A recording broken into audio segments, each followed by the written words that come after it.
Hello everyone and welcome back to my channel. This is Nana's Face. If you've not been here before, welcome. Thank you for all those who have watched the previous videos, liked, commented, subscribed. Guys, let's try and get this channel to 1,000 subscribers by the end of the season. So this, I'm gonna get right into it because perhaps this is one of my favorite episodes. I know a lot of people are not happy about it online, but it's one of my favorite episodes of New Amsterdam. It reminds me of the duo episode from season 2, King of Swords, and the next one. So it's like a 16-17 mirroring, as always they do parallel 16-17. This is New Amsterdam season 4 episode 17. I think it's called Unfinished Business.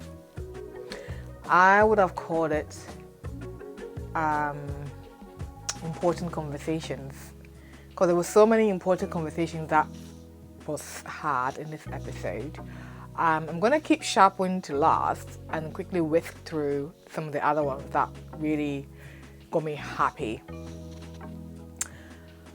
So Iggy got caught finally, thank God, and Martin was spot on. Dude, if you don't want to get married or you don't want to be in a marriage anymore, you need to have that conversation with your partner. You claiming that there's harmless fun with Trevor. I remember his name this time, Trevor. There's harmless fun with Trevor. It's not going to cut it, mate. It's not going to cut it. And Martin not being invited. I remember Gladys mentioned to you, like, why is Martin not there? You deliberately did not invite him. You knew what you're doing. And now that you're caught, you're very upset about it. Like, dude, get a grip on life. I'm happy Martin caught him. I don't know what Martin's planning to do this time with this guy, but I am here for whatever Martin decides. You know, Martin and the kids, they need to move on. You cannot be at work calling the adoption agencies to get children for Martin to sit at home and look after. Like, Martin has got a job. He's also a psychiatrist, I believe. Like, dude, he needs psych review. Okay. Thankfully, they found Mia. Oh, Floyd, bless him. Found Mia, thankfully, at the bridge where she was sat. It was at the pier where she was sat. It goes into a dead space at the bottom and not directly into the water. So they found Mia and saved her life, thankfully. And another important conversation was had between Mia, Floyd, and Dr. Lyn. And I like Floyd was like, so are we gonna go to church together, play together? Like, Lyn is still on this case of, can all three of us raise a child? You want to be with your husband, you want to move to wherever he's going to, and the baby belongs to someone else on the other side. What do you want me to do? And he was so frank about the fact that his father was not there, and he would have loved to be in the child's life, but if he's going to be with great parents, it's very selfless of him, but I'm not sure whether it's coming from a genuine place. I'm not sure. Time will tell. If you want to move with this baby, I mean, he said, you know, when the time is right, I want to be in his child's life, to know that I'm the father. Lyn can nod, but I have my doubts whether she'll be following that. I really do, but time will tell. Time will tell. But I'm glad they had that conversation. And that's Floyd's choice, because I asked whether she wanted to terminate the baby. She was like, it's a miracle child, of course. I like the parallel here. There are two grown black women of certain age who are considered geriatric in their pregnancies. One has conceived by a miracle, and the other is almost having her uterus removed. So that's them. Group number 2. They found Casey. Lauren and Leah made up and found Casey. Bless this guy, has something stuck in his neck. In the woods. Not in the woods. It was somewhere backyard. I don't know how he ended up there. And the fact that no one is cared or called. Anyway, so Lauren got to him. They brought him in. Thankfully, he didn't die because he was reading his, SATs observations in the ambulance and thought, my blood pressure is not that good, my saturation is not that good, I'm gonna die. But Lauren was like, no, that's not going to happen. They got him in, thankfully, in time, and he didn't die. And again, another parallel, when the contamination happened in the hospital, the only two people that got really affected badly were Max and Lauren, and Helen was on Max's bedside while Casey was on Lauren's bedside. And this time, you get a reverse. Casey is the one who got brought in the hospital, same as Helen, and Max was on Helen's bedside and Lauren was on Casey's bedside. How perfect. I love that. I love that. So that's those guys, and then we move on to what I'll call the meat and potatoes of the show. Helen and Max.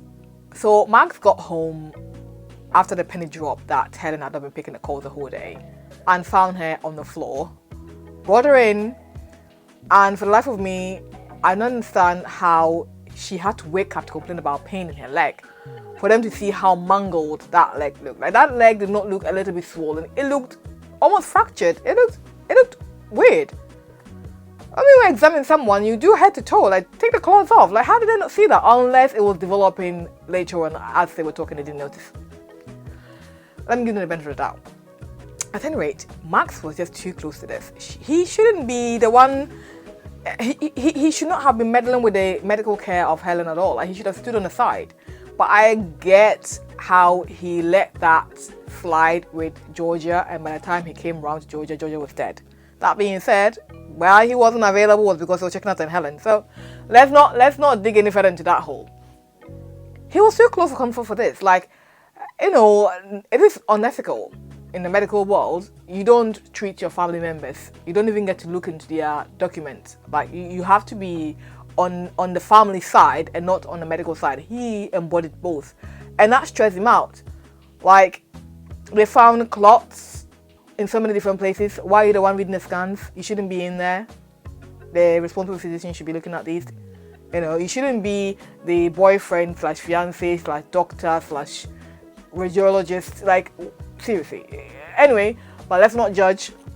That's the way they went. For drama, fine. This is not, you know, a real hospital, so let's not bash them for that. But just an observation of Max was too close for comfort for this one. Anyway, so told us he's got a clot in the renal artery, the uterine artery, and there's another artery that he mentioned requiring 3 separate surgeries, and the life kicker of it, she will need a hysterectomy, which is the taking of the womb. And I mean, she's been fighting from day one about wanting to have a baby.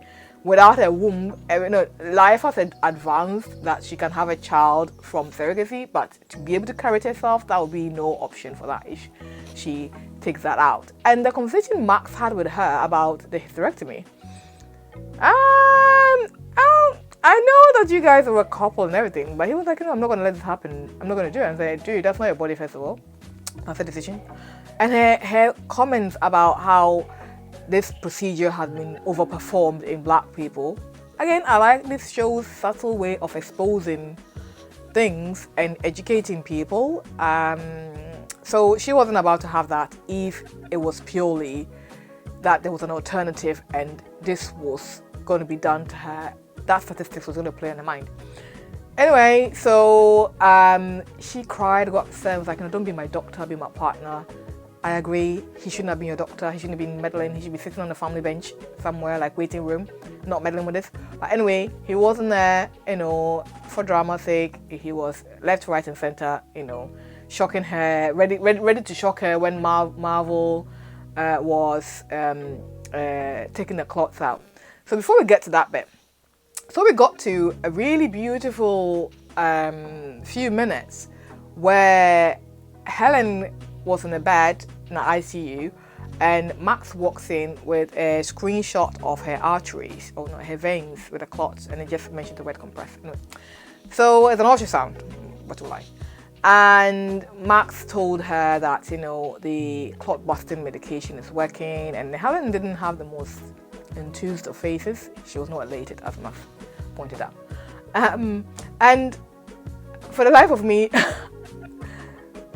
Helen was like, this is how I envision the two of us as a couple viewing an ultrasound. And Max was like, oh, I thought we were going to see a gallbladder. I just wanted to lighten things up. So then she, kept quiet a bit and then said, I don't want to spring this on you, but I know we've not had this conversation. And she did not even finish. Like, Max read her thoughts and answered for her, and like, oh, I want to have a baby with you. And I was like, oh. You were there watching her browsing men for sperm donation, and you literally teased her for it. You shared your first hug with her when she talked about wanting to have a baby, when she was mean mugging you because the egg harvesting was not what she wanted. You picked it up and she was upset, and then she told you about it. You observed her practically naked with a baby in a NICU. See her mothering that child, and her relationship with Luna to come full circle to literally belt it out. Like, let me not throw any shade, but these conversations up to now were had when Georgia was alive. Talking about wanting to have a baby, browsing a sperm donor. I mean, they didn't cross any lines, but let's just put it there. Yeah. Anyway, so then she went into this cute conversation about the number of baby clothes they have for Luna. For the life of me, Luna's clothes, lady, I want you to dress the baby differently. I don't want you to put Luna's clothes. I mean, in the interest of recycling and everything, I get it, but please, Luna's clothes at times were somewhat good roll punch. Get yourself some other clothes, not Luna's. Maybe a little bit. And we don't know if we're going to get a boy or girl. And if you have gender-specific clothes, it might not work with that child. But it was just cute to have that conversation. It was just so sweet about how Luna would be happy to have big sister. And how that baby will be a mini Helen. That was just so cute, the whole conversation. And Max couldn't hold it together again. He couldn't keep it any longer. He just went there with like, no, I had a plan. I prepared everything to propose to you. And Helen was like, excuse me? Dinner, reservation, a walk, the ring. And to see Helen's face, Prima is a brilliant actress, had a subtlety of shock to elation to joy. And as always, Max clearly loves kissing her neck, gives them kisses, and it's like, I'm gonna get a ring. Went and got the ring, came back, and I think one of the clots has lodged or moved to her lung and she was gonna die.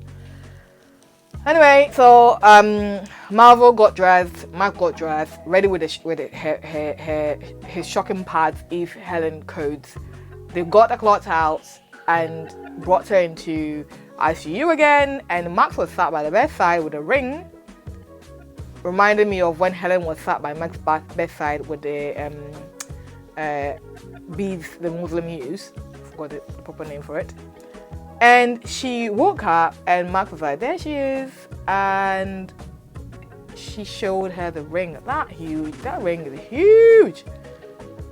Showed her the ring and that very gentle kiss in her palm. That was so sweet. It was just so subtle. And then we realized that Helen couldn't speak. So she hasn't got complete aphasia.